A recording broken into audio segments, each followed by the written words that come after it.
So Volition are a longtime partner of New Ventures BC. They work with a lot of startups. They do a lot of startup advising. They do a lot of pitch coaching. If you are in the competition and you advance to round 2.5, you'll have the opportunity to get a bit of pitch feedback and coaching, and it will be done by the team at Volition. So Paul Broussard and very likely Charlyne will also be doing that as well. So you might see them again. So for today, I'm super pleased to welcome Charlyne Fothergill here. So to walk you through the pitch masterclass. And I was saying to Charlyne that I know her name really well, but I was looking her up in my email. The last time I sent her an email, it was in 2014, so a long time ago. But it shows she's got lots and lots of experience in the tech sector. So thank you for coming to present, and I'll pass it over to you.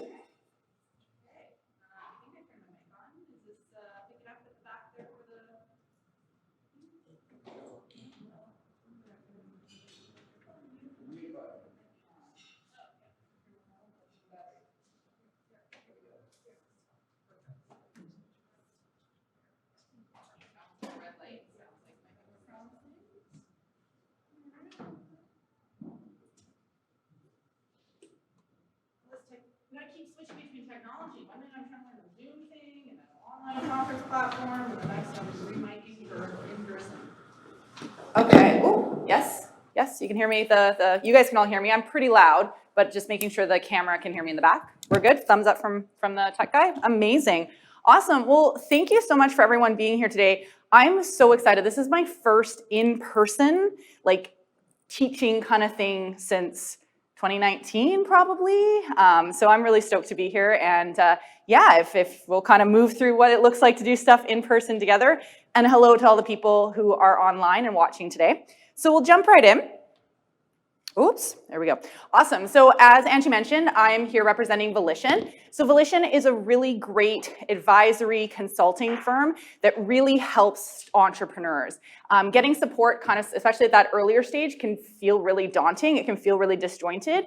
And I'm a big fan of Volition, have been involved with them pretty much from the beginning. And they do a lot of great things in the community. So they're doing programs, they're hosting events, as well as they do coaching. So they've partnered with New Venture BC to kind of give you guys this content today, and then I'll talk a little bit more about the DF Discovery Foundation program that they're involved, that is also partnering here, and there'll be a group of you that will get access to additional coaching, advising sessions through Volition through that program. So really excited. I encourage you to check out thisisvolition.com, follow them on social media. There's lots of great resources for especially kind of some of those earlier stage stuff, which can be often hard to find useful resources for. I mean, everyone, once you've got traction and money in the bank, everyone's willing to talk to you, but it's really those early stages that sometimes make or break getting to that next level. So definitely check them out.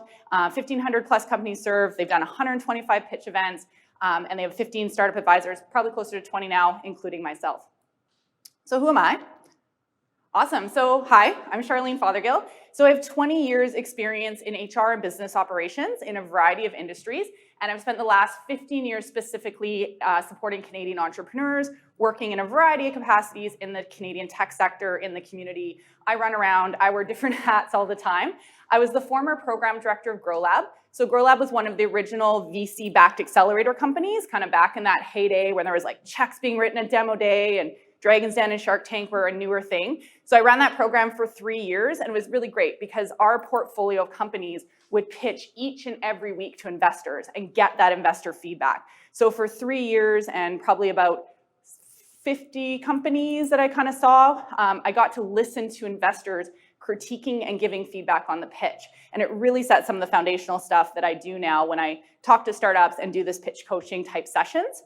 I also was the founding director of career services at Lighthouse Labs, which is a coding boot camp. Spent 6 years there. That was kind of my foray into a growing, scaling startup. Employee number 5, was on the executive team. And then I drank the Kool-Aid like most of you. I went on my own about 1.5 years ago. So I'm the founder and principal at Sova Operations, where I offer fractional HR services, largely to early stage tech companies. And I really believe strongly in your pitch being about telling your story. So just as much about your story as the entrepreneur, as the story about your business. And that's what we're going to talk about today. Awesome. So we're going to focus on the investor pitch, and we're going to go through pitch mindset, or pitch context, as I like to say. We're going to talk about how to build your pitch, and then we're going to do a little bit about talking to investors, or kind of getting into the mind of investors. So you're really prepared to get out there, tell your story, and get the asks that you're asking for. All right, so the pitch mindset. So what is this thing called the pitch? So when I say we're pitching, why are we pitching? What is the purpose of this pitch? This pitch. It's so ingrained in our startup culture. So when I say pitching, or if you're preparing to pitch, does anyone want to take a go at why are you pitching? What's the purpose of the pitch? What do you think the purpose of the pitch is? And asking for something, yeah. Selling your story, yeah. Yeah. Getting a second meeting. Oh, okay, we've got an advanced student in the class. Yeah, we'll get to that. Any other things about your pitch? The role the pitch plays? Why the heck do we do this? They're not easy to do. Compelling your investor, yeah. Yeah, these are all great answers. So yeah, I mean, essentially, at the end of the day, most people are pitching to raise funds, or there's some kind of ask, so it might not be fundraising. But there's this kind of concept of I'm selling, I'm compelling, I'm asking. And the reason is we've really created this culture of pitching and equating it to money, whether that be a competition or fundraising, that sort of thing. Pitches are often the focus of these investor events. So if there's a room full of investors, we often say, let's do a pitch session, let's do a pitch competition. And we've really created this feeling of pitches being quite transactional in nature, with things like Dragon's Den and Shark Tank, where they do the pitch and then they shake hands and they write a check and they do all this deal all kind of in 5 minutes, which love the show, one of my favorite shows to watch. But we've really created this world where, as entrepreneurs, especially as you're just learning to navigate, there's this feeling that this pitch is this core thing to this really transactional place, and it can feel really big. It can feel really like, I better not mess this up. I got to put all my eggs in this 90 seconds or this 2 minutes or this 5 minutes or whatever you have. And in actual fact, in the real world and how investors see the pitch, it's really not about those things. It's about getting that second meeting. It's about building trust and intrigue to get that second meeting. It's about building connections. And it is about increasing brand awareness. There's something about telling your story and letting people know what you're doing. I'm a big fan of a concept called scream it from the rooftops. Whether you're hiring or whether you've got an ask of anything, the more people you tell about your ask, the more likely they can help you out, or probably they know someone that can help you out. Second and third degree connections are what make it. So the good news is, as you're starting to do your pitch, whether it's 2 minutes, 5 minutes, 10 minutes, whatever the case may be, the pressure hopefully feels a bit off when we really reset and think about the pitch as that first step to building a relationship. It's about building intrigue and trust, which we'll talk about as we build our pitches. It's about creating connections, getting to know investors, getting to know other key people in the community. We all know business is a lot about who you know, and that is very, very true. So it's about taking that first step to build that connection and taking that first step to let people know about your businesses and seeing how they can help. So that's the pitch mindset at Volition, that we really like to set that context and kind of abolish some of that high pressure transaction, because no one's writing you a check after a 5-minute pitch. No one's writing you a check after a 10-minute pitch. It's 100% that starting point to getting that next meeting, to further talk, further develop relationship, and further figure out if that person's the right person to write you a check, or maybe that person might know someone else that can help you with your ask, regardless what it is. Awesome. So I'll stop there. Pretty self-explanatory, I think, when it comes to reframing the pitch. But does anyone have any questions about that at all? No? Cool. Awesome. Great. So with that in mind, let's talk about how do you build a pitch. This is kind of the nitty-gritty, what we're all here to do. You got to have a pitch at the end of the day. So Volition has created what's called the Pasoyas methodology, and we'll talk a little bit about that. So before we dive into this, everyone here is going to get a pitch building workbook. So this is something Volition has put together. It's really great. You can see in the little screenshot, there's like a start with why, an area for you to like reflect on questions and just kind of get some of your thoughts. So this is a really great resource. One, it has all the slides that we're going to go through today for you to revisit, and also has a lot of prompting questions. It's very workbook in nature. in order to kind of get you started. If you're like, I don't even know how to start talking about my business, this workbook's a really great place to get started. So Angie's gonna follow up with all y'all and make sure you have a copy of that. Oops, there we go. All right, so as we know, pitches can come in different forms. I'm sure you've crossed this. It can be a short form, which is 90 seconds to 3 minutes. It can be a long form, which is the 5-minute pitch. Sometimes it's a 10-minute, sometimes it can even be a 12 or 15-minute pitch. And then there's often a slide deck that's meant to stand on its own, where you send in by email.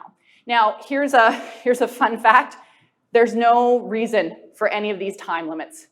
There's no grounded logistical or no business reason for it being a 5-minute pitch versus a 10-minute pitch versus a 15-minute pitch versus a 90-second pitch. Honestly, it's just really, these amounts are gonna vary depending on the event. And a lot of times it's just like, how many entrepreneurs do I need to meet or want to showcase at my event? How many are there and what's my time limit? So it really can be all of those things. We have kind of landed that 60 seconds or 90 seconds is the typical elevator pitch. Sometimes you get the 2-minute pitch, which I think 2 and 3 minutes is honestly the hardest pitch to build. So make sure you give yourself lots of time if you've been given that.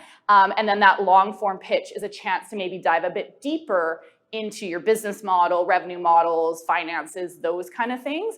The other thing too is sometimes these pitches are based on the stage of business, right? When you're earlier stage, you might not have 15 minutes worth of business stuff to show. So sometimes the earlier stage stuff tends to be a little bit on the shorter side. But just if you've ever gone, why the heck do I need 3 minutes? Someone else has asked you for 7 minutes. I don't know. So make sure you give yourself lots of time to build your pitches. And the great news is once you kind of do the long one, I'd always suggest maybe start with like a really long pitch, and then you can kind of pull from it to kind of curate these different pitches. But it's very common in our industry to like ask for different lengths of time for no real reason.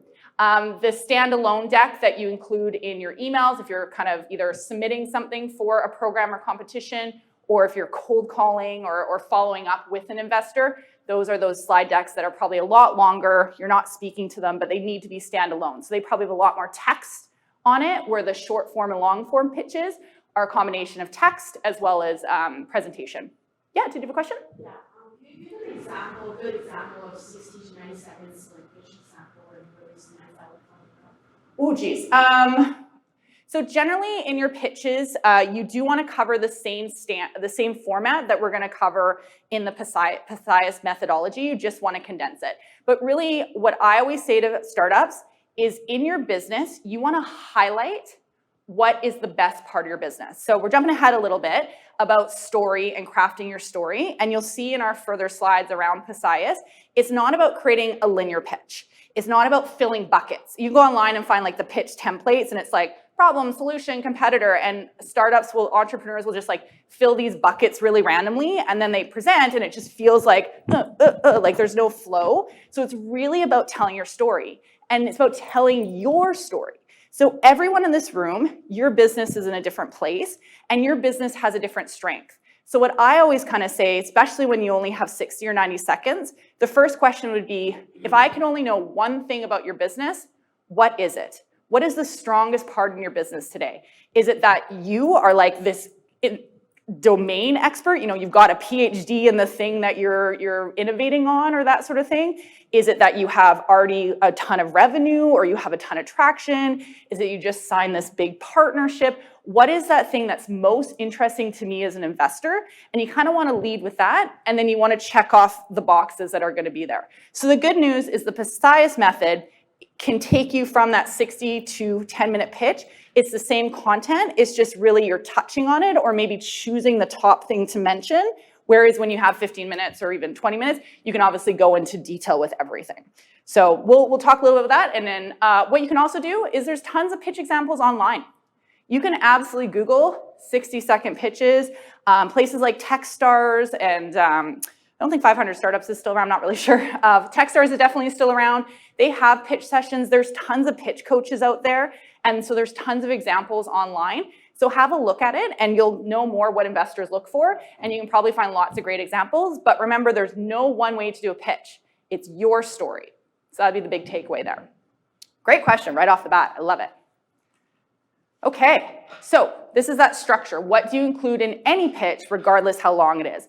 So the first thing, this is the Pisias. So it starts with the P. We've got that standard problem, solution, right? Why are we doing this? What is this business about? And how are we solving the problem? The next is that opportunity plus you. So we'll talk a little bit what that looks like, as well as the ask. So really booking and ending it with the ask. And in the center is the story. This is the part that kind of pulls everything together. And there's a reason why we actually chose a circle instead of a linear way to describe this, is this model, this flywheel, really follows the typical entrepreneurial journey. So if I said, why did you start your business? You know, and you just kind of told me your story, not thinking about how do I put this in a pitch, you're naturally going to hit those boxes. You're going to say, you know what, I realized there was a problem doing X, or I was doing my job, or I experienced this problem in my life, and then I thought there has to be a better way, so I came up with this solution, and then I called my friend who's a software developer, and we kind of put together this platform, you know, and then the market really, you know, we talked to 100 customers, and we sold out on the first day, and our Kickstarter campaign exploded, and it's a, you know, billion-dollar market, all those things. And, you know, at this stage where I'm at my business, I'm really looking for customers, or I'm starting to like put together my board of advisors, or I'm raising my first 25K. And that's just that kind of natural story that all you would tell if I said, what are you doing right now? Or what's your business about? You're hitting on those points really naturally. So again, really just a reminder that it's your story. It's not this formulaic, high pressure kind of essay or buckets to fill exercise. It's really about crafting it and making it natural and feel good and feel like you're telling your story, because that's going to be the most powerful way to do it. And us as humans really connect with storytelling. The concept of using storytelling to reinforce learning, whether it's teaching. Actually, fun fact, have a background in teaching, and I have a theater degree and was a drama teacher and a history teacher for a while. And as a history teacher, I always use stories. I love using stories for teaching. And humans, we really connect with it. It's very memorable. And the other thing is it actually releases hormones that start to build trust. If you hear a story from someone versus a bunch of slides, you're going to naturally trust, gravitate, remember, retain that story versus kind of more facts and kind of figures and stuff that's really not grounded in kind of some sort of narrative. So again, all to say, when you're building your pitch, hopefully this is sounding like great news, that it's really about telling those things that you already know, instead of being this weird, transactional, unorganic, if that's a word, thing that we've created a culture around. All right, so I want to talk a little bit about how investors view your business and your pitch. So this is all about the investor pitch. So your pitch is a chance to tell your story, obviously. Now, when you're telling it to an investor, here's the lens the investor is looking for. And this kind of ties into my comment about what is the strongest part of your business. When you're early stage, your business is the highest risk, right? We can all kind of agree with that statement. At the very early stage, the likelihood of your business succeeding is the lowest. That is just a fact. And as your business grows and as you gain traction and validation, all this stuff, the risk bar naturally drops. That's just reality. So investors know this. So when I'm listening to your business for an opportunity to invest, I'm looking to de-risk your business. So I go in, you stand on the stage, I've got my investor hat on, I see the risk bar is up here. It is the highest risk before you open your mouth. This is early stage, New Ventures BC, whatever the case may be, it's really high. Every piece of information you give me about your business has the opportunity to lower the risk of your business, to make me feel more confident that your business is likely to succeed. So when you're doing your business, back to kind of the question of what information do you include, think through what are those strongest parts of your business. When you share with me that you have a paying customer, bar goes down. When you share with me that you have a team or you have really big, deep domain experts backing you, whether they're advisors, employees, or other investors, lowers the bar. You have other investors who invested you, who probably are my friends. Canada specifically is like a small town, lowers the bar. All of these things help me lower the bar, but I can't read your mind. So when you have the opportunity to share your story with an investor, you want to think strategically and say, what can I tell this investor to take that risk bar and lower it as low as I humanly possibly can in the 60, 90 seconds, 5 minutes that I've been given. And that's kind of that point of like every pitch is going to look different. And that's why we have that circle and not just a linear thing or an exercise that you can find online where you're just randomly filling a bucket with slides. So pause there. Any questions about any of that? All right, let's jump in. How do we build this thing we've been talking about? So again, I've emphasized a lot in regards to the story is the heart of your pitch. It really, really is the heart of the pitch. And the story can look like a couple different things. So one, it can look like infusing a story within the pitch can often be a strategic hook. So this often looks like your origin story, I often call it. So what made you passionate about finding this business? So these slides are actually taken from an entrepreneur that has worked a lot with Volition. I've had the opportunity to pitch coach her as well. Her name is Sophia, and she is taking on the problem of fast fashion and climate, and has this really great organization called Thread Up for Change. She's been invited to like the UN to speak. She's really, really amazing. And her pitches always include her story. She's so deeply passionate about the fashion world being horrible for the climate and about putting pressure on brands to change. And she really leads with that in her pitch.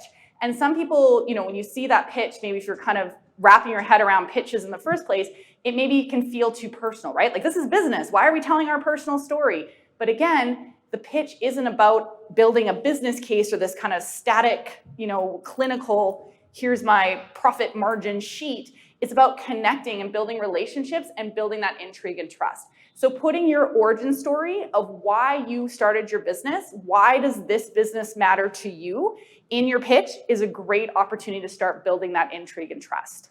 Another type of pitch is called the narrative pitch. And this is where the entire pitch feels like a story, like one big story that's kind of flowing through. And it's often taken from the viewpoint of a user. So you kind of like, you know, really great example, I worked with one company and they were doing a needle guard for nurses. So it allowed like less pricks for nursing staff who are giving immunizations, injections, all the things. I guess pinpricks are a real big problem. It costs time and money to take off work and HIV scares and all the rest of it. So they had kind of developed this thing, but it was like super complicated. We were having a hard time telling their story. They themselves weren't nurses. They weren't really medical professionals.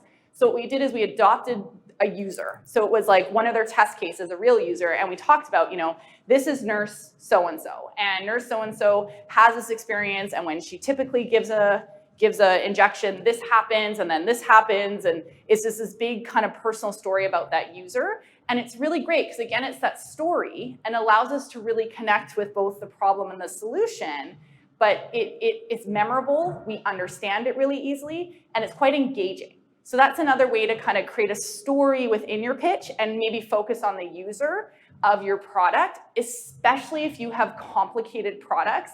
I often recommend this approach is kind of that user story, that user persona, and why this is important to your user, which can be really great too if you're doing anything in a space where maybe some of your investors in the room aren't super familiar. It's just a great way to engage, educate, and again, has that element of building intrigue and trust. Awesome. So the first step here is that problem statement. So this is an example of a company called SmartMug, and we're kind of going to look at their slides just to give you an example. So the first part is that problem, and I often call this the infomercial part of your pitch. So I don't know, are infomercials even a thing anymore? I don't even know, I stream everything. But you know, back in the day, we'd see this thing and it'd be like, oh, making a smoothie in the morning is so hard. And like people would put some things in a blender and then the blender would throw out the stuff all over the kitchen and the person would be like ridiculously covered in more smoothie than they put in the blender. And it's like, has this ever happened to you? Or like, the state of the world in blenders is just so crazy right now. And it's like, thank goodness we have this blender. It's like introducing the new whatever blender mix 3000. And it's kind of that problem of like, why do we care about this? Now, please don't go into a pitch over dramatizing your problem. But what I'll often say when entrepreneurs really are struggling to make that problem statement meaningful or make it a big enough impact, and if that problem's kind of getting lost in their pitch and their story, I'll often have a little bit of fun and say, sell me your thing as if it's an infomercial. So it might be a fun little exercise to kind of, what is your problem? Make it really big. So when you describe it in that way, you know, has this ever happened to you? Or let's talk to Angie, this nurse, and what is her problem? You're really describing in a way that people understand You're also showing that you're solving a real problem. And then as you can see in this slide here, you're going to include some validation of the problem. So here, this pitch, I think, went something like, has this ever happened to you? You wake up in the morning and you didn't sleep well and you can't wait to get that hot cup of coffee. So you get dressed and you go across the street to your favorite coffee shop and you can taste it already, the smell, and you just can't wait for that cup of coffee. And then, dang, you get the coffee, you take a sip, and it's too hot. And your mouth is burned and your day is ruined, right? And then they'll say, 85% of coffee drinkers report that they burn their mouth or tongue. So again, I've made it a little more dramatic just for fun of teaching a class today, but essentially that would have been the exercise, and they would have kind of walked through that of like, has this ever happened to you? And then they would have backed it up with some market stats about how common of the problem this is. So if I'm an investor, right away, I understand your problem, and I understand that there's people that have this problem. It's not just your personal problem. So giving those big numbers, giving some kind of metric is a really good hook on that side of it. So that's the problem slide. So naturally, you want to instantly go into how do we solve this problem? Introducing the Vitamix, whatever 3000B or whatever the heck it is, or in this case, introducing Smart Mug. Oh, too many clicks. There you go. Awesome. So there's Smart Mug. Smart Mug is here to save the day, your mouth and your wallet.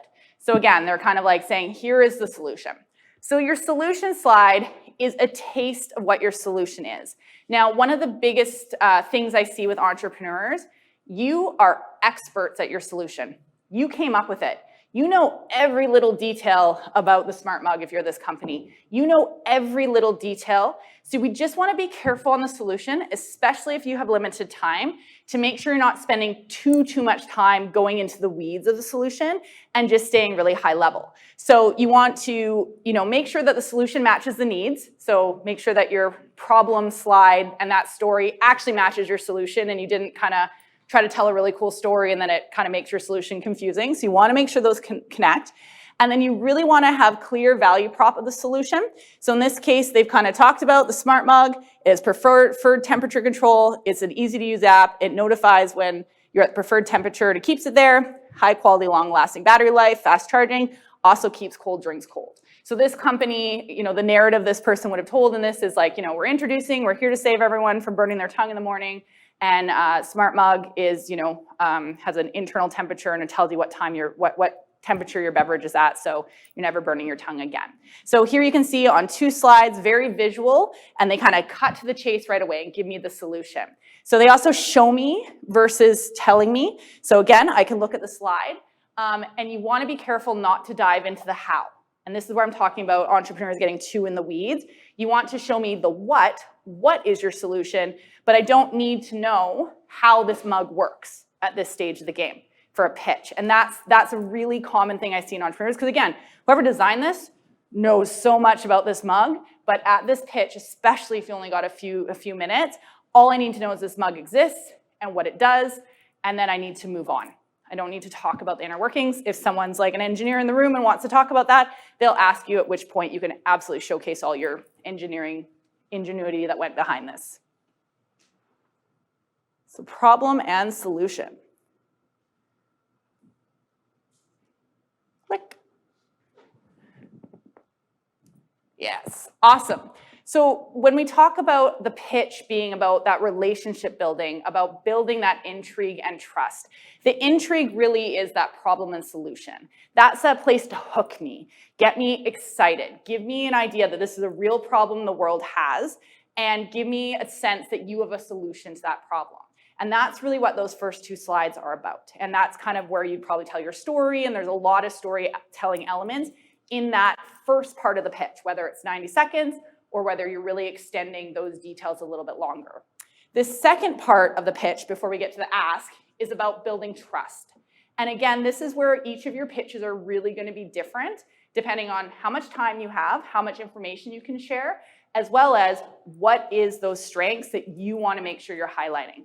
You want to spend the most time on the things that are going to lower my risk bar as an investor. And you're going to want to talk about you and your team. So we're gonna move into how to build that trust, how to build that credibility. You got me excited. Now I wanna know that you can do this. Your business is going to succeed. There we go. Awesome. So we've got a couple examples here. So this one is the smart mug.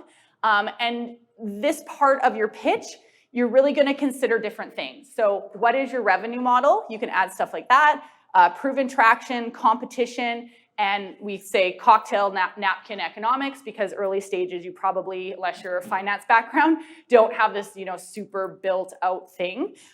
You should probably touch on most of these things in a pitch.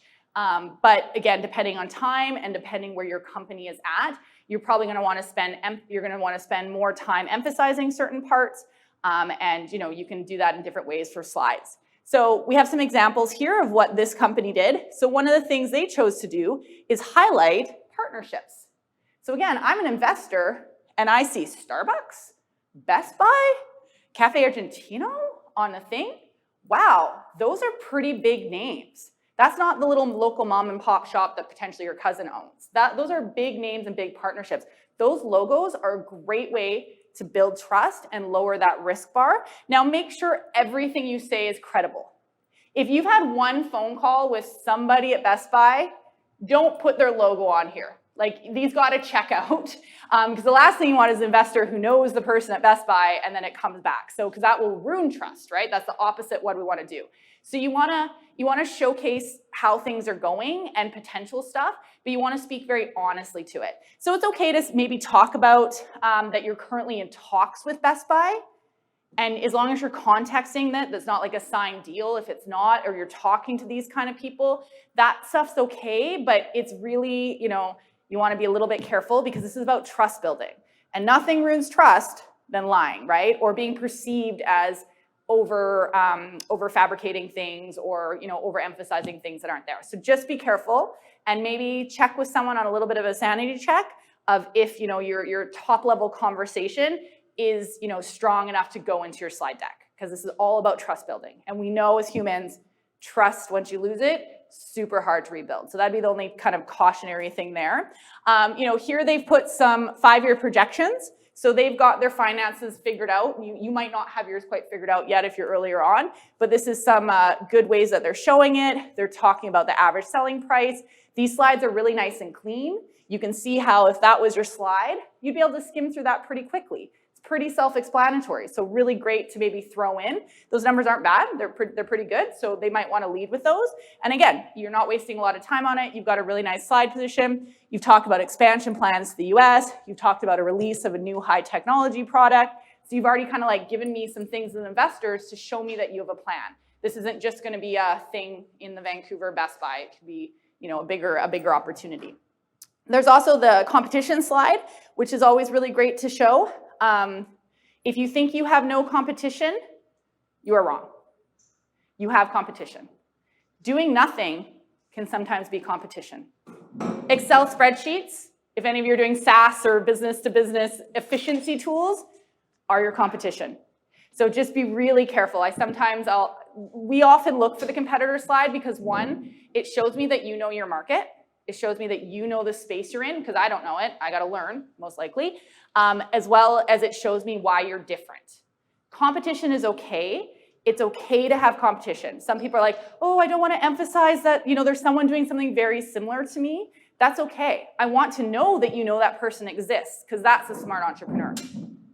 Telling me you have no competition or ignoring the obvious competition you have because you're scared to mention to it on the slide deck, the investor knows your competition, especially if this is their thesis and is in a space that they invest in. So you want to let that investor know that you know your competition, and most importantly, how are you different than your competition? That's the key about understanding competition. The other word you'll often hear is moat. What is your moat? So you can think of a castle and literally what is the thing that's going to keep the competition from breaking down your castle door?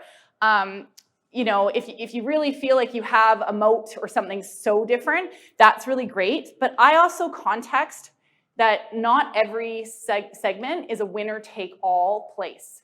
We can have multiple versions of different SaaS tools, for example. You just have to know why yours is different. What is your value proposition? and then you target those customers. And I can choose as a customer. Think of CRM systems. We've probably all used CRM systems, or like at least have a couple ideas in our head. There's so many of them. It's not a winner take all space, but every one of them has their own thing. So HubSpot is obviously like super powerful, does all this integration, is this like really big tool as a CRM. But there's simpler ones, like one I often use was called Pipedrive, and it was like a little bit more basic, it was a lot more customizable, and you know, I personally use one right now that's free. It's a Gmail plugin, because for me, I don't need a big CRM for my client work, so you know, that's that sort of thing. So it's just really knowing your space and what you're in, and making sure you're speaking to that. This slide here, I don't love that it's grayed out. I would actually want you to stand out a little bit more. I just feel like that choice of a slide kind of blends in, but minor detail.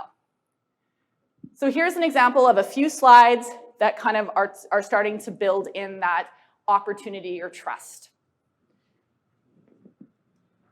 So the next one has some of the same slides, but some additional ones. So again, going back to what you can consider putting in, you've got revenue model, proven traction, competition, cocktail napkin economics. Oops, shoot, there we go. So here we see some of this. So one, they've chosen to talk about the business model, and they've used these type of graphs. You often will see people talking about the market, your TAM, SOM, TAM circles. I don't remember which ones they are off the top of my head. I always have to check on those, but you might want to talk about that. You might want to talk about why your market opportunity is something that's really good, and again, is de-risking it. I like this competition graph. I'm a big fan of it. I think it's very visual, and you can see here, you know, they've said that their product is more customizable and is more about holistic wellnesses. So, and here's a fun fact. You get to choose what you name those grids. So when you're thinking about your value proposition, how you're different, this is a really good exercise to be like, how are you different? Where would you put this? And it might be a good exercise to go through, even if you do kind of decide to show your competition in a graph format that maybe is better reflective of your product and your features, like if you're comparing features and that sort of thing. But I really like this of just, again, knowing where you are in the market. Competition is not your enemy. And in fact, competition tells you that customers know what this is. I don't know if any of you are finding, maybe you're in a new space, you're defining a new category. I've worked in those businesses, and it can be really hard where our competition is like there, but they're doing something totally different. And the downside of not having competitors is no one knows what the heck we're doing, because we're the first ones to market. They sometimes call it first market advantage, but whoever did first market advantage might get the first set of customers, but they're also doing all the education. So fun fact, being the second to market is often more strategic, and you basically, someone like bushwhacked the way, and you're just like going on the path that's already been carved out for you a little bit. So just again, about competition. And don't spend too much time on competition. I know I've just realized I've talked a lot to you guys about competition. You don't want to like spend your whole thing talking about your competition slide, but a lot of thought goes into it, and investors want to know that you know about your competition. This is another one that talks about traction. So this is kind of a great way that's showing like their progression over the last 18 months. So they're seeing that their de-risking is, hey, we've had great progression over the last 18 months. We've had great traction. So, you know, rather than just kind of maybe putting that top number, they're actually showing how they've experienced that consistent growth. Consistent growth is something that's going to de-risk the business. It shows you've got some momentum and you're on a roll. And that's a really visual way to show it. And then this is, again, the business model. So these folks have an idea of how they're going to market, who their channels are, that sort of thing. All the stuff on the Lean Canvas. Have you guys all learned about the Lean Business Canvas? If you haven't, Google Lean Business Canvas, Lean Canvas. It's basically a worksheet of sorts that really talks through problem solution, what's your market, how are you distributing this, what's the pricing, like it just kind of gives you these buckets to fill and play with, and can be a great way to kind of organize your thoughts. I often will get people to fill out a Lean Business Canvas at the start of their pitch creation journey, because again, it kind of gets you to think of those main buckets of your business, and it's just easier to kind of pull that into a story sometime. There's also a book called The Lean Startup, which is where the Lean Canvas came from, which is a really great read. It talks all about kind of validation before you spend money, which is another hot tip as a startup. Get as much validation as you can on the least amount of money. So yeah, so just again, all of these are ways to showcase your opportunity and start to build credibility and trust and de-risk your business for investors. Before I move into just kind of financials 101, any questions around these two slides or this quadrant of opportunity, trust building? Yes? My question is, you actually have a chance to pitch to dragons, and one of the interesting questions you asked us is, for your business, are you in it for a passion or to make money? Okay, so the question, I'll just repeat it just in case you couldn't hear in the back. The question is, they actually pitched to Dragon's Den. Very cool, congratulations. And they said, are you in this business for your passion or to raise money? So what are your initial thoughts of why they asked that question? Any initial thoughts about why? Like, know you as a founder, like, are you really passionate about your business, or are you more about Yeah. the founder? Yeah, so the response was that, you know, they want to get to know you as a founder. What's your motivation? Are you in it for the passion, or are you in it for the business? And it's kind of a trick question. I feel like that was a cheeky dragon for that question, because of course we're for-profit businesses. We're in it to make money, and you better believe if they're writing you a check, they expect you to make money. But I think, you know, what I also assumed, to the same as your answer, is it is a little bit of that trust building. Is it that you're really in this business because you're passionate about it, or are you thinking this is a quick way to make money? That's kind of how I probably would hear it. That they're, and again, I didn't see the pitch to put in context, but you know, maybe the way you presented it sounded a little bit either that you weren't as committed as an entrepreneur, you didn't have a deep enough story to kind of tie you to the business, or the way you presented it was like, oh, this is a quick way to make money. And I'll tell you right now, the journey for entrepreneurs is long and windy. And at the end of the day, the product that you start with, like, so your solution is going to change. Sometimes we call that pivoting. So your solution is going to change as you gain more information, right? You have this problem, which usually stays pretty consistent. Sometimes that evolves, but usually you have this problem. And if you're deeply connected to the problem that you're seeking to solve, and then, you know, the solution can change and the revenue model can change. But at the end of the day, I'm investing in you. Because if I write you a check, I need to know you're in this. Because if your business goes under, if you just throw in the towel, my money's gone. So that's why that trust building is so, so important. And you've probably all heard the phrase that investors invest in the entrepreneur, not the business. And I'll tell you the first time, I have written a couple checks, and I'll tell you the first time I wrote a check. And it was 10,000, which for me was a lot of money. I'm a working person. But I knew this entrepreneur really well. I wanted to support them. And they were doing something in the HR space. So their product that they pitched me was very aligned. Like, I knew the industry. I thought it was smart. I believed in the problem. It was a problem that I've had myself. And I believed their solution was like really smart. And I knew the team. So I was like, sure. I'm like, you know what? This will be fun. I should like eat my own dog food. I talk about investing. I talk about entrepreneurship. I'm like, I'm going to do this. And 6 months later, they pivoted. So the solution that I had invested in didn't exist in 6 months. And at the end of the day, I like heard their new idea, and I thought their new idea was terrible. So it's a good thing though, and I have it, they're still very much in business, so my money is still wherever it is at their phase, but I invested in the entrepreneur, not the idea. And I will say that I don't know 100% where their product idea is now. This was many years ago. And maybe it's completely gone at this point. But at the end of the day, I invested in the entrepreneur. But I was like, oh, that's a terrible idea. I wouldn't write you a check if you pitched me now. But thank goodness, I believe that this entrepreneur is going to grind it out. They're going to figure it out. They're going to pivot all over the place in order to keep this business live, find that product market fit, evolve. So just a good example of how those changes are normal. And it was kind of a good reminder to me of like, Char, you knew this. Like you knew that you weren't investing in that product. But at least somewhere in my gut, I knew I was also investing in the entrepreneur. So I always like to tell that story. Yeah. So sometimes you don't spot the problem the first thing. You see it, Right. this is something that I can do. Yes. There's something new that I don't introduce in this area. And then just spotting the problem. Yeah, so the question is, sometimes you don't spot the problem, but that you see maybe a way to innovate something, a current solution. Yeah, absolutely. That your problem is that the way things are currently being done is inefficient. So sometimes we call that disruption or innovation. So yeah, you absolutely don't need to create a problem that doesn't exist. It can be as simple as that needle like add-on that company did, where the problem was just that the current way of needles being handled was causing pinpricks. So they were creating just it was a little plastic thing that went over the needle, to innovate the way, and thus the results were so much better. So absolutely, yeah, that's really common, innovating on it. You see that a lot with like, I shouldn't say boring industries because they're not boring to the people who work in them, but like, you know, like industries that are ripe for disruption will often hear things like insurance.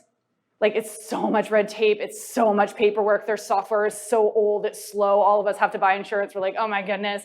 Like those are kind of ripe for disruption because there's just a better way to do that given the technology and innovation we have and things we can draw upon. So yeah, that's really common. Great question. Yeah. I was wondering if you have an idea that is almost too specific on a product or too abstract, would you try to connect your problem to a bigger problem so that you can connect and relate, or you would still try to come up with a really good pitch story exactly relevant to that specification of what you're trying to solve?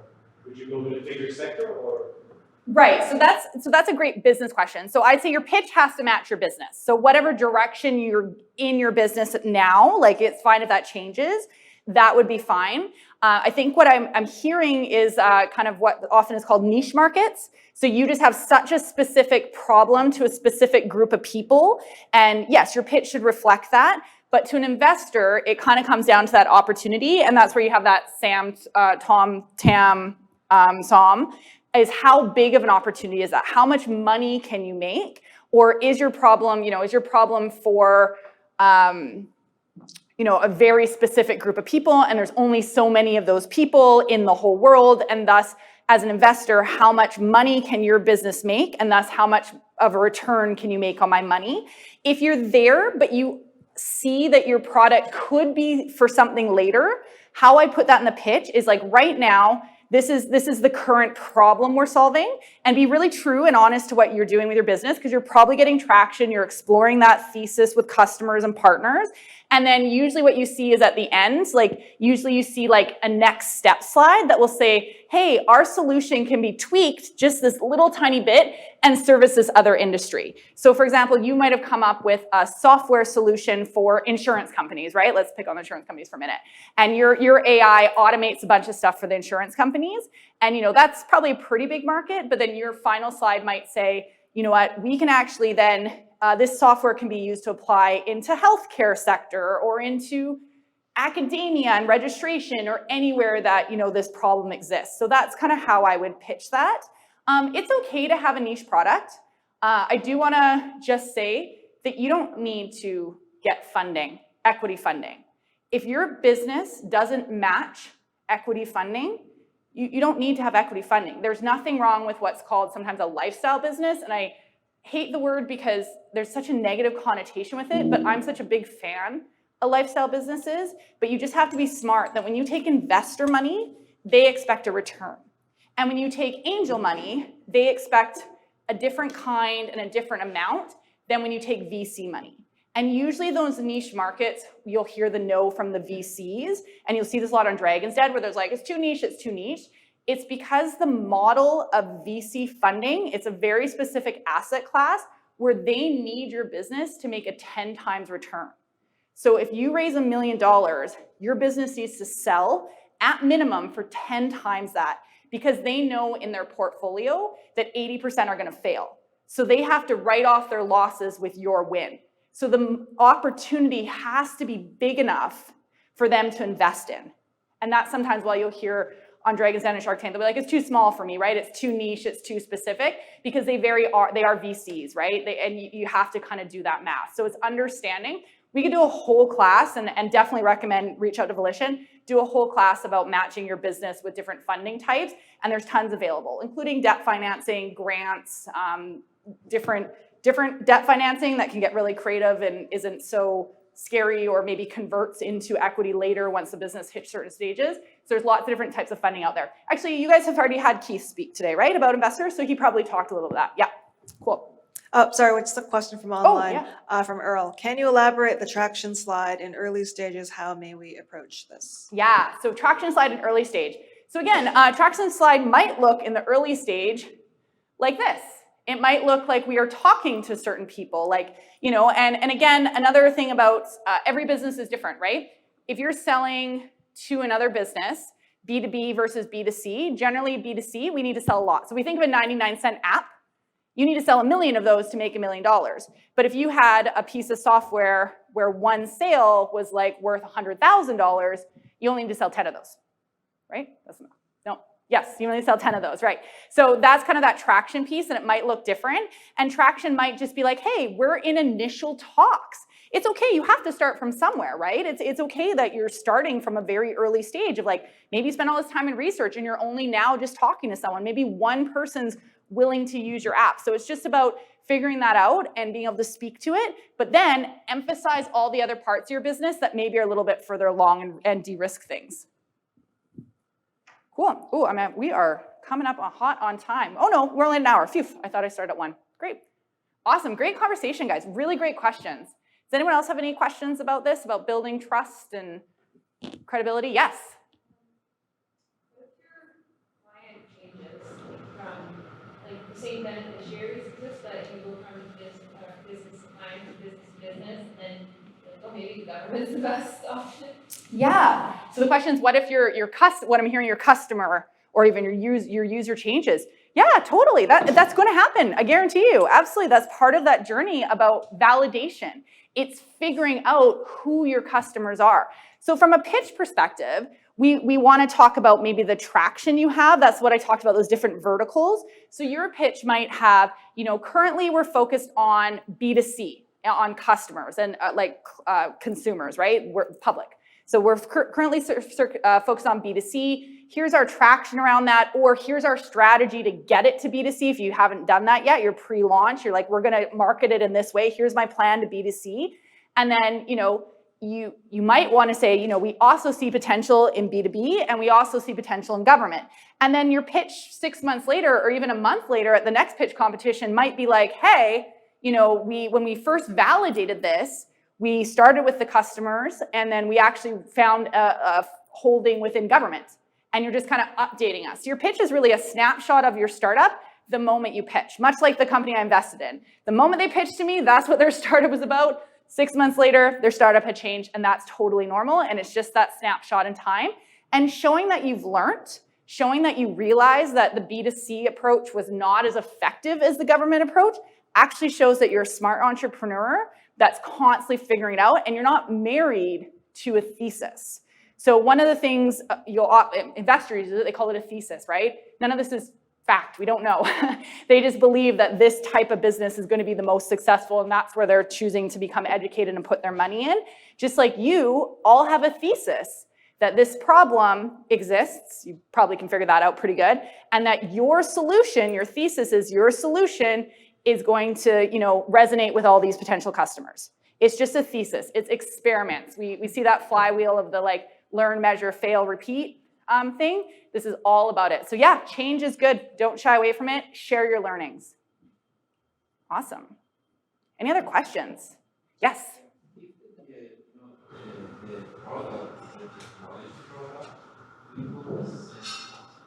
If the product is a technology product, do you do the same pitch? Absolutely. Oh yeah. I actually would say these pitch decks, that's my background, is technology. I know a little bit less, but this pitch should be the same no matter what. And if anything, these are geared towards technology products. Yeah, that is Volition's kind of stake in the ground. That is my experience as well in the business world is tech. Yeah. Yes. So bringing those partners just to investors, how do you pitch to partners themselves? What do you Yeah. So if you're pitching to partners, you're probably moving into a typical sales pitch, right? So you do, it is similar. I won't go too far down this rabbit hole because there could be a whole session around sales and pitching. But yeah, you're doing the same sort of thing. You're kind of saying to your person, we'll use the insurance company again. You're saying, hey, insurance person, your current process is costing this much money because it takes a ridiculous amount of time to do. You say it a little bit nicer, but you're it's on average, it takes 40 hours to process this one insurance claim because here's all the problems with the current way of doing things. Our technology actually lets it be processed in 2 hours. And then you're going to talk, you might want to talk about building that trust then, right? So you still have that problem solution for your customer. And then the trust building is more from that customer lens. So as a customer, I still want to de-risk your product. You're asking me to move all my stuff over to you. That's a risk of time and money and business. So you are going to say hey, Best Buy is using our product. We see this on websites, right? When you go to a product's website, they'll often be like, here's all our customers, right? They're building trust with you that these companies use our SaaS solution or these companies use our system, you should too. So it's very much the same. It just has a different lens because your ask is for customer versus, but yeah, very much the same fundamentals. Great question. Yes? We have a marketplace that we're working on, and so our customers are on two different sides, and there's sort of two problem solutions. And I think there's a bit of a struggle in communicating both at the same time. Yeah. Do you have any kind of tips there? Yes, two-sided marketplace. So it is the hardest business model. So kudos to you for taking it on, and just know that it's gonna, you got to do it twice. You got to do everything twice, right? So yeah, from a pitch perspective, it's really just going back to the problem solution and just getting that story aligned. So, I'd say, I'll use a dating website as an example where you need both kind of like heterosexual dating website where you need both men and women, and say like, hey, here's why dating on apps don't work for women. Here's the problems they have. And then also it doesn't work for men because here's the problems they have. Our app works for both men and women because our features service our women users this way, and these features service our men's users this way. Thus, we're solving both problems. So it's really like taking problem, solution, and then crafting that story to fit them together. But a good exercise for you and anyone doing a two-sided marketplace might just be really separate them to start, really understand the problem of one side of your marketplace and the problem of the other side of your marketplace.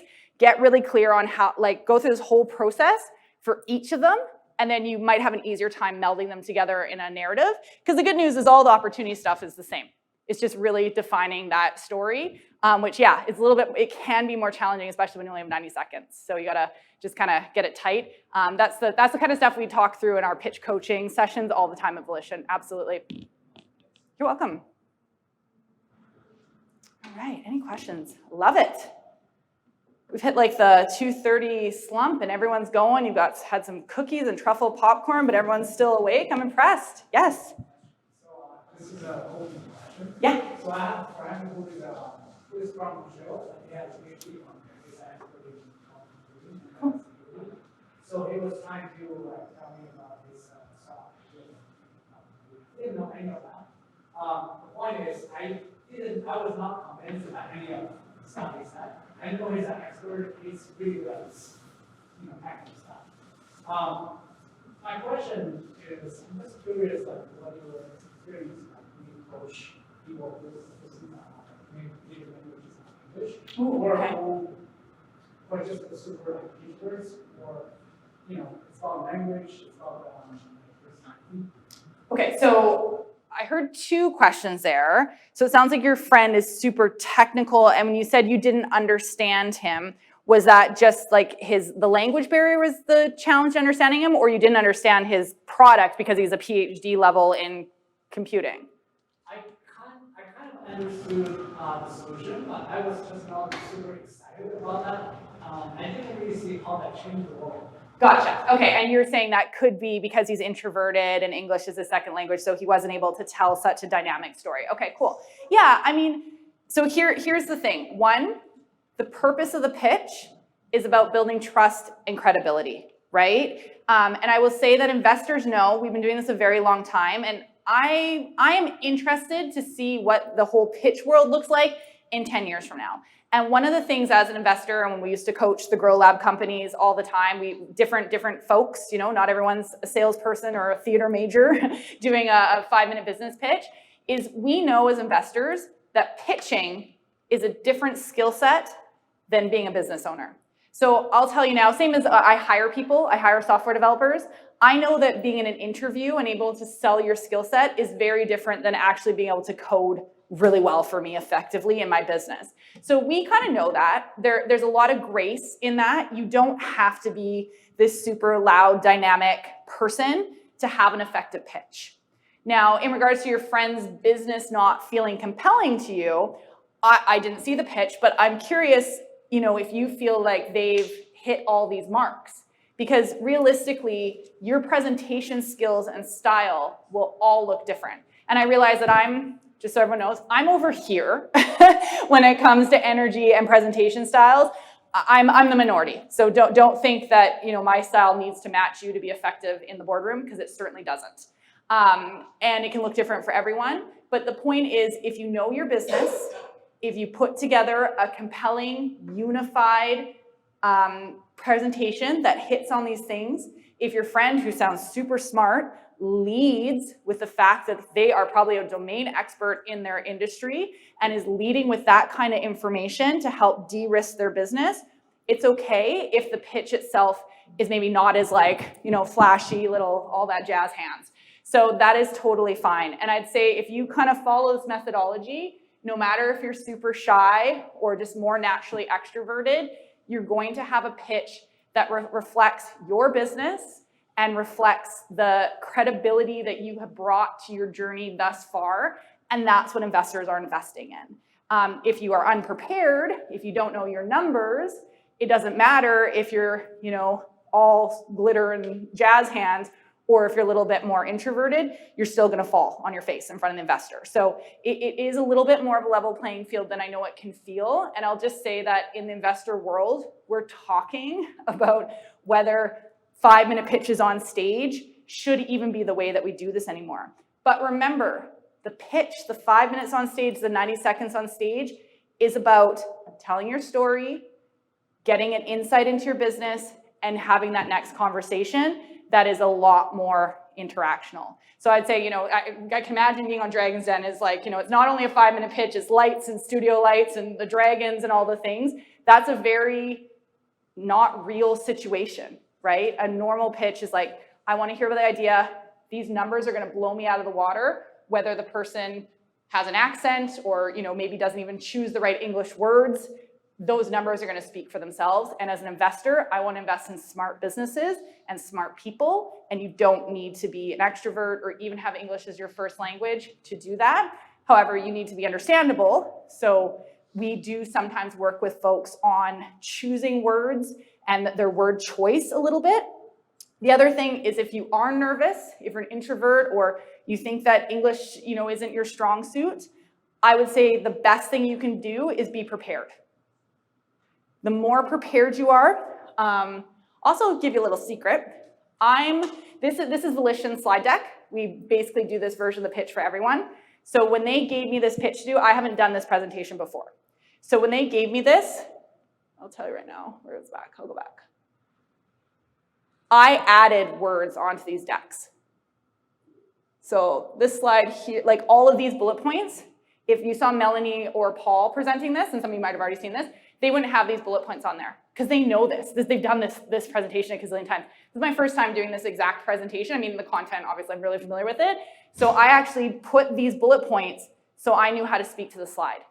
So the more prepared and the more specific you are, you set yourself up for success in that pitch. So yeah. Who could tell it was my first time, right? No, don't answer that. Awesome. Oh, now I've gone and confused the computer. Okay, awesome, great questions. How are we doing? Any more questions around building trust, credibility, adding all the business elements to your pitch? Yes? I was wondering if there's a style of deck or speakers that you present like VC versus angel investor. Oh, different style and presentation, VC versus angel investor. Not from a pitch perspective in regards to style and presentation. They're both writing you checks, so you want to de-risk your business. I would say, and again, this is something that Keith probably touched on and could be a whole separate session, there is a difference for what angels look for versus VCs. We touched a bit on it. VCs really need to see that big opportunity. Also, if you're pitching to VCs, some VCs do earlier stage checks. They'll often be the first VC in. That's kind of their method, and they like to support those earlier entrepreneurs. But they're going to be a little bit more scrutinizing with like traction and your team, because they're probably writing you a bigger check, as well as even if they're writing you $25,000 or $50,000, which an angel can do as well, they still have to look at it through the lens of their fund, right? So it's not really that the style or the content. You might want to lean a little bit more into traction and kind of some of those things for VCs. My understanding, and it's been a while since I've been in the angel world, my understanding, angels tend to want to see a repeatable business model. Their return on investment looks different than a VC. They often want a quicker return on investment. They often will let you buy their shares back and that sort of thing. So they tend to want to see a repeatable business model sooner rather than later. So overall, it's the same Pisias. You might just want to cater your numbers more to it. But overall, same pitch, same tone, that sort of thing. Yes? Regarding the partners, if the partners are not part of the builder, is it a positive point for them? So the question is, if the founders aren't from North America, partners. What do you mean by partners? Oh, the partners. Oh, yeah. So if the partners are, my goodness. So these folks are not North American brands. I'd say or European. Where are your customers? If you're telling, yeah, so if your customer segment is in the Middle East, then I'd want to see partners from the Middle East. So if your customer segment is in the Middle East and you're showing me Cafe Argentina, which I'm pretty sure is pretty local, that's not as impressive to me. Now, what you might want to do if you're pitching to North American investors, you might just want to context that for me. So you might want to say, if say this was your mug in the Middle East, and whatever the big coffee store is there, obviously Starbucks exists, but there's another kind of Cafe Argentina style, you might just want to tell me that they're the second largest coffee chain in the Middle East. Just give me context, because I'm not going to know off the top of my head. And I'd say, you know what, that's a really great point, and not even exclusive to international brands. If you're really specific, we all drink coffee, so these brands are household names for us. But if you're in clean tech or health tech or some really specialized area, I might not know a North American brand because I don't know your industry. So you always want to kind of be aware of how much domain expertise your audience has, and a quick context, let me know that this is the largest manufacturer of whatever technology and you're having a talk with them. Cool, you built some credibility, and I can dive in more later to really understand that. But that's a great question, thank you. Yes? Yeah, if you are selling to small businesses or boutique shop owners, then how would we establish that credibility? Because neither they would have brand names, nor their businesses would be humongous to quote the revenues or the industry leading practices or something like that. So the question is, if these logos are small businesses, so one, I would say that's probably a combination of the volume, right? And it might even live in your traction slide. To be clear, you don't need the logos of your customers. You don't need the logos of who you're talking to. You can just simply say, I'm talking to 50 coffee shops in Vancouver. I don't need to know the details. Or you can say, we're on track to selling 100,000 mugs. We don't necessarily need to bring the partners in. This is really a good reflection of the fact that when we talk about putting our best foot forward and de-risking it, because these are big household names, or if you have a big household name in your international market, it just is, we want to highlight it because it's a big thing. But you know what's even more exciting to an investor? Traction numbers, money. I don't care who your customers are, right? If you have 10 million, if this is what your traction slide looks like, cool. And you've told me that you sell to small and medium-sized businesses. So yeah, you don't have to have that slide, absolutely. And most you probably won't, to be honest. Yes. So yeah, I'm Segal from Segal. We provide services for big property organizations, and these are big organizations. One, elephant hunters, one client could have thousands of buildings, right? Yeah, Wales, yeah. And then my question is, we are in process of a lot of these contracts, but it hasn't happened. I want to know how much of detail or information about these kind of clients I can share, or should I share? Or if I say I'm talking with 2,000 buildings from 3 clients, should I actually give them the logos? Because these are really kind of also sensitive information for me. And I have competitors, so I want your input on that. Yeah, again, you don't need to put the logos up. It really, all of this is, all these logos is a way to present your traction. So you can just say, you can be vague. You can say, and especially if you haven't got Best Buy, Best Buy is not vouching for their partnership with you, do not put their logo on your slide deck. But you can say that we're currently in talks with 20 building places.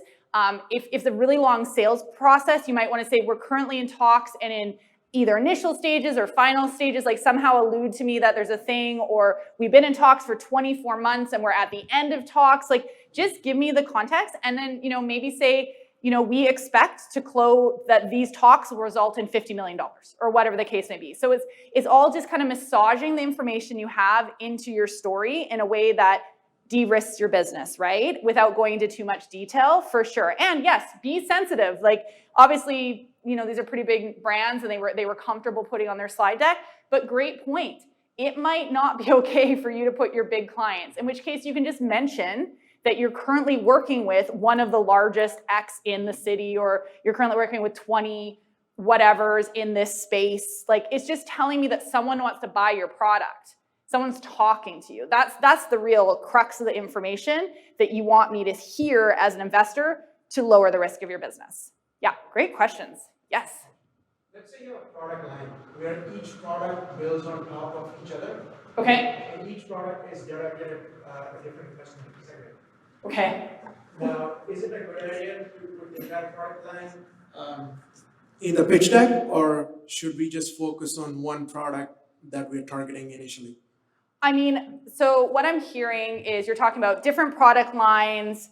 Does it get confusing to put them all in your deck? So all of those product lines, and more importantly, who's buying, what's your traction numbers within of those product lines, that's what's more important. So if you have 10 SKUs or 10 product lines and all of them have 1 million people, or all of them have generated $1 million, like, yes, show me all your product lines that they're generating $1 million. And you can do that with just a graph. You can be like, vertical 1, 2, 3, 10 million, what are your numbers?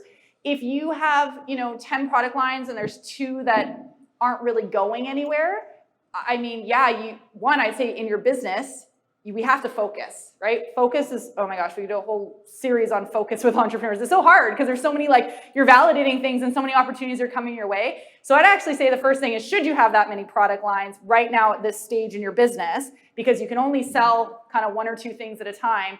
And then when it comes to the pitch, yeah, you don't even have to separate them out necessarily, depending, you could say it's just the traction of across our product lines, this is how much traction we have, or this is how much revenue had, and that's kind of for you to work out what's more successful or not and analyze as part of your internal operations. I just want to know, is anyone buying any of your stuff as an investor? Are you making money, right? But yeah, I definitely have a hard look at a lot of product lines if you're early on. And yeah, definitely if you're it could come off as a red flag that you're just splitting your time versus doubling down on the ones that you should be focusing on, or the ones that are generating the most traction. Yeah. Great, yeah. For the 5-year projections, right? So how do you build the 5 years projections? So is it based on the previous year and then you go just by the steady pace? Or because the investor's going to say, okay, that's something that happening in the future, right? So are you guaranteed okay, each year you're X times of each year? Or, yeah. So sorry, I'm only giggling because the Dragon's Den, so they told you they don't invest in the futures. I watch a lot of Dragon's Den and they're always like, we don't invest in futures. And it's like, investors invest in futures. This is all about projections, the word projection itself. So I always giggle when they're like, we don't invest in futures. I'm like, oh, that must be nice for you. Anyway, sorry, little cheeky there. So I mean, essentially, this kind of leads us into that financial slide. Yes, you're building on projections. So you're kind of saying that, we'll figure it first. You're saying that as of today, with the money I have, which is your resources, and the team I have, here's realistically how much I can sell, and maybe that's backed by here's how much we sold in Q1, or here's how much we sold this last 3 years.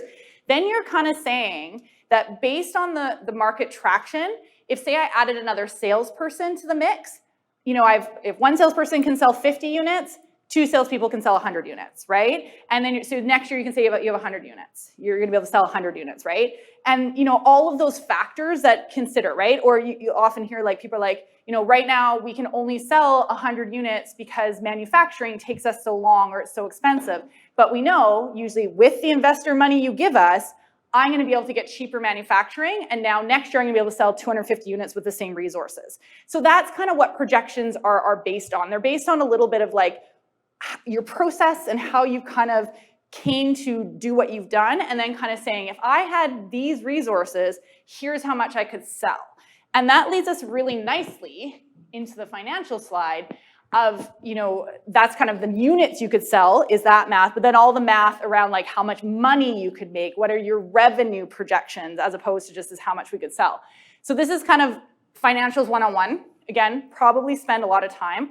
I would say half the people, or probably more than half the people in this room are looking at this slide going, what am I looking at? There's probably a small percentage of you who maybe have financial backgrounds, or if you're like me, I'm just very wired financially, that really understand this. Financials are very common, a really steep learning curve for entrepreneurs, especially because your passion is the problem that you're solving with your product, right? Most founders are very product focused. So don't be feeling any sort of bad feelings if this sounds really overwhelming. However, you need to know these metrics. It's all about money. It's all about profit, revenue, projections. So although totally it's normal to go through this learning curve when it comes to your financials, you do need to know it. So we'll kind of go through it really quickly. Obviously, the cost of the product and what it sells for. So you know it costs you 10 cents to make it. You're selling it for 15 cents to the grocery store, and then the grocery store is selling it for $25 at Whole Foods.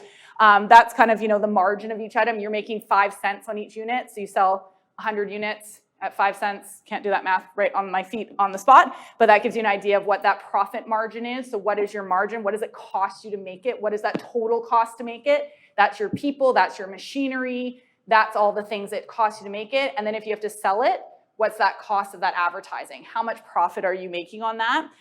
Lifetime value of a customer. So how long do you have a customer? So this is combined with churn rate. So we see this in SaaS products, right? If I'm trying to think. So let's do CRMs, for example, because it's a pretty standard SaaS product. So the average customer signs on to my CRM, and they tend to use my CRM, or they tend to use CRMs in general for 24 months. That's kind of the average time a customer will stay on one CRM before potentially moving CRMs or dropping off of your CRM. So that lifetime value of your customer is 24 months.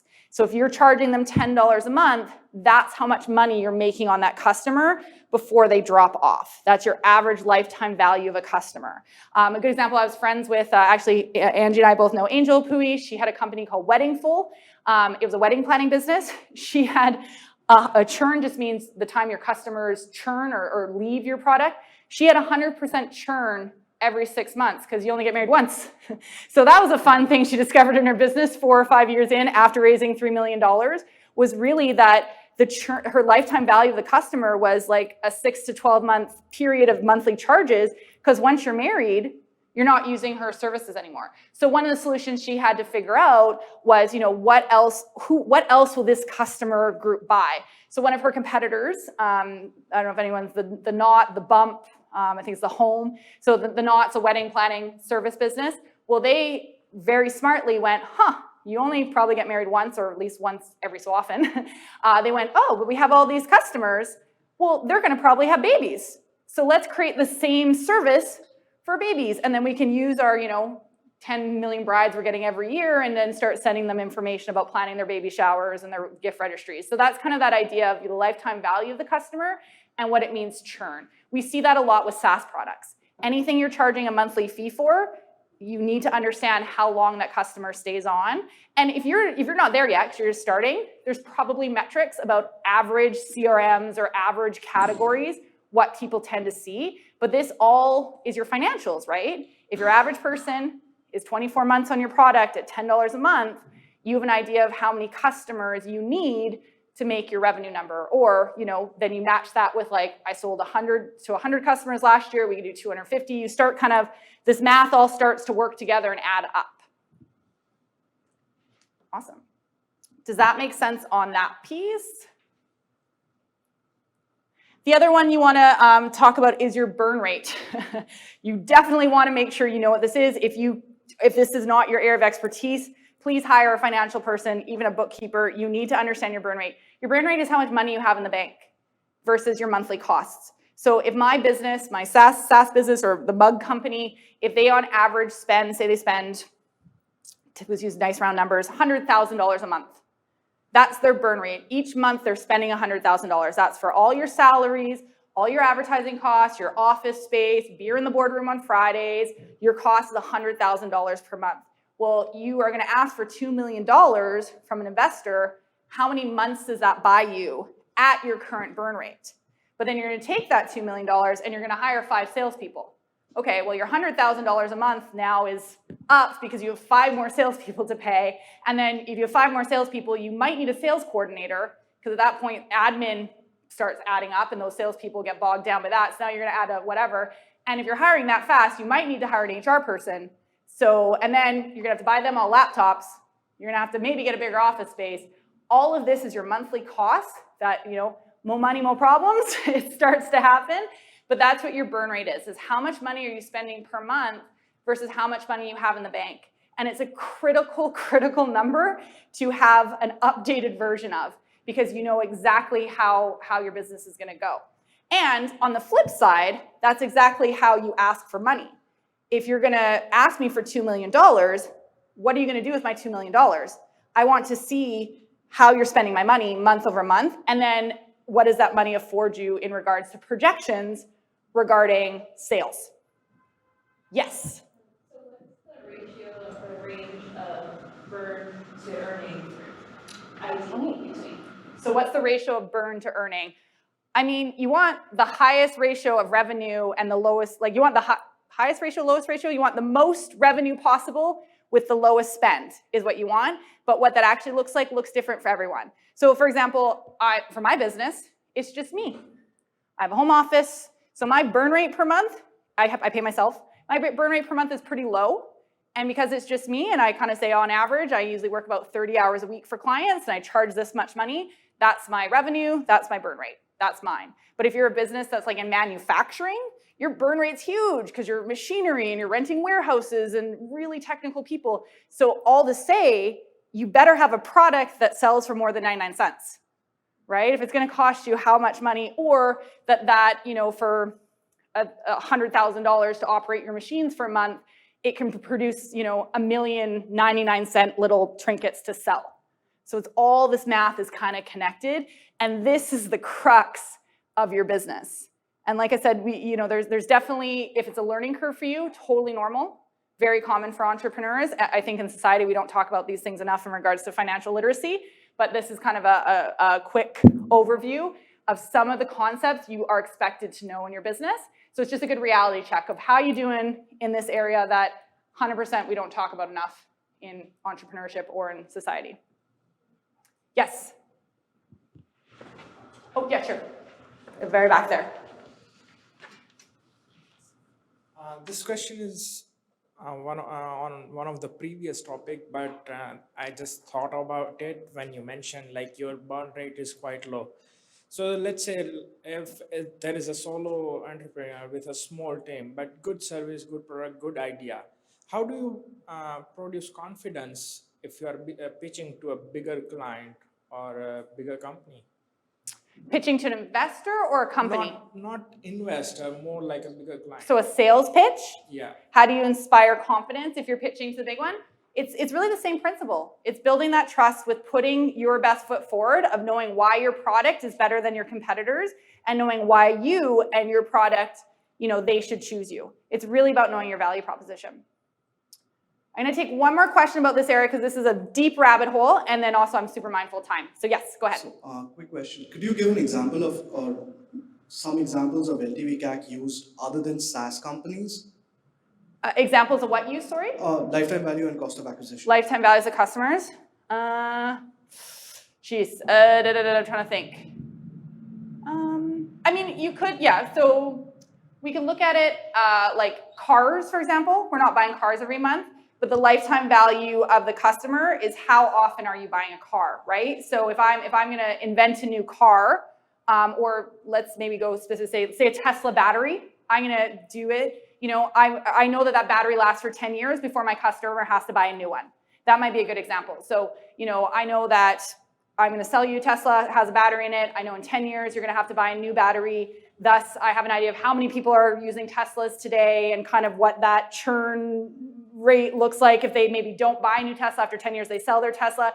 So those numbers do get more complicated to project. There will be industry standards, but the battery example is probably a good example of just like a longer lifetime value. And then we kind of know Tesla's hard because it just came out, obviously. But fast forward 20 years, and we know that the average person will buy 3 Teslas in their lifetime. So then we could factor in how many batteries they will buy based on those averages.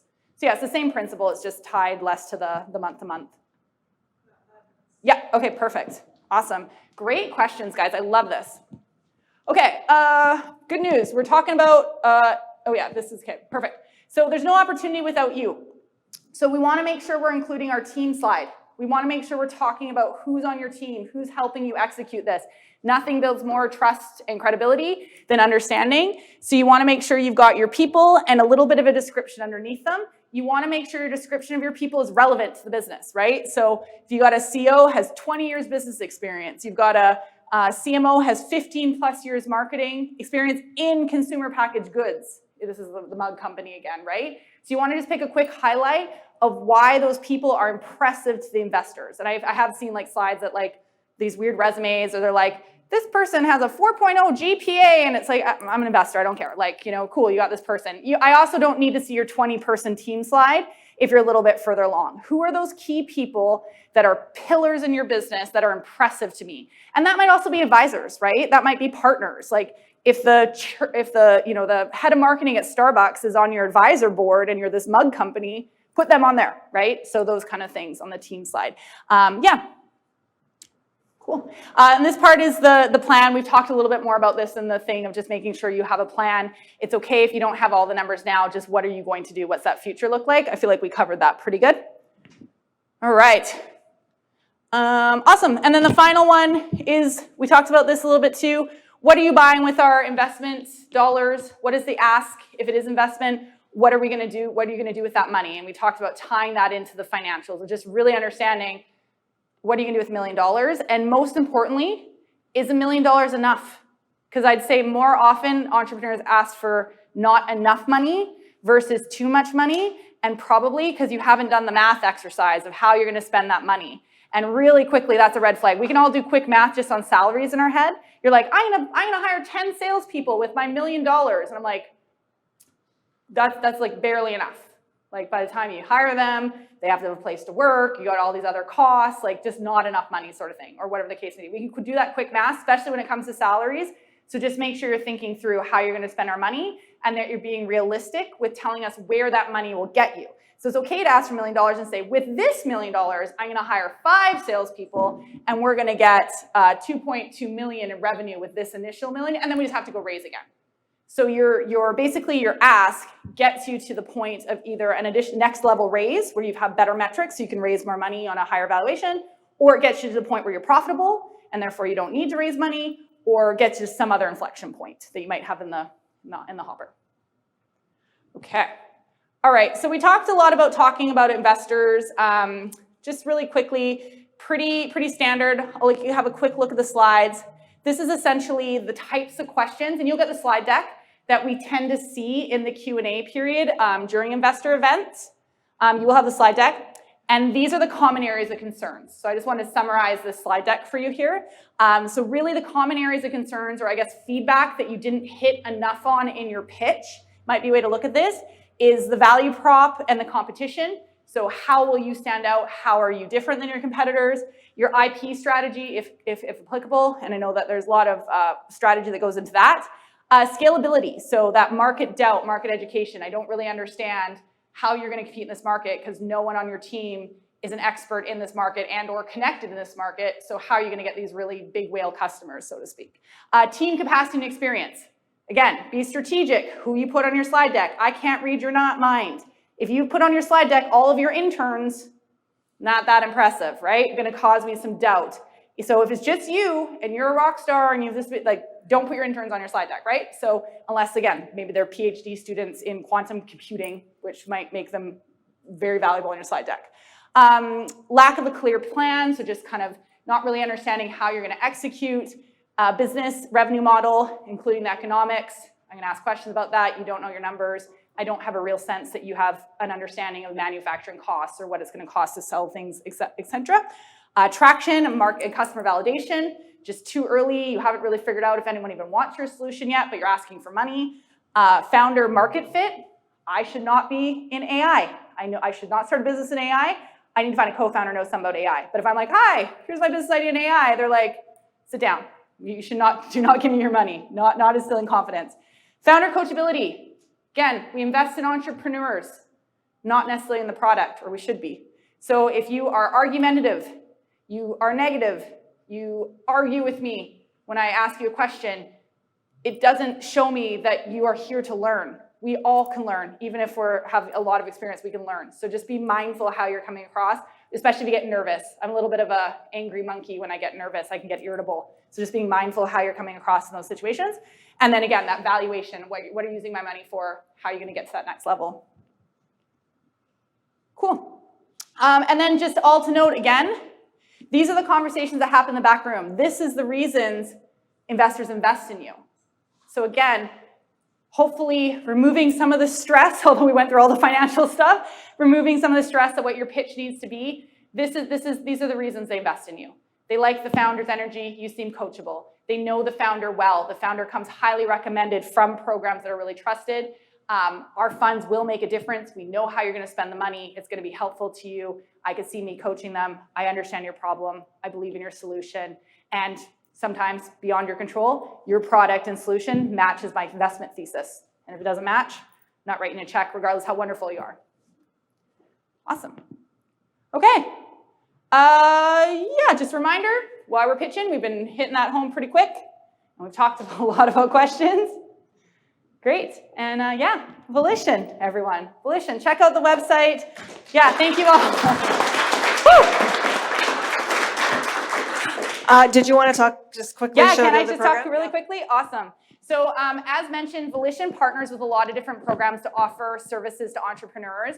The Discovery Foundation is an amazing program that essentially offers free coaching sessions to entrepreneurs. And these coaching sessions can be about anything. They can be about your sales and marketing plan. They can be about your financials. They can be more pitch coaching. They can be about who do I need to hire. All of us advisors at Volition, we love this program because it's so great. We get to, I get to have a meeting with you and then go, oh my gosh, you should go talk to Paul, or you should talk to Colin about your sales thing.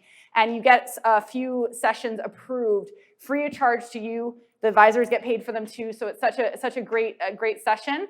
And my understanding is this program will have 5 of the entrepreneurs will get some sessions as a thank you from Discovery Foundation. So yeah, so that'll be great. So hopefully I'll see some of you in some of those pitch coaching sessions or additional sessions.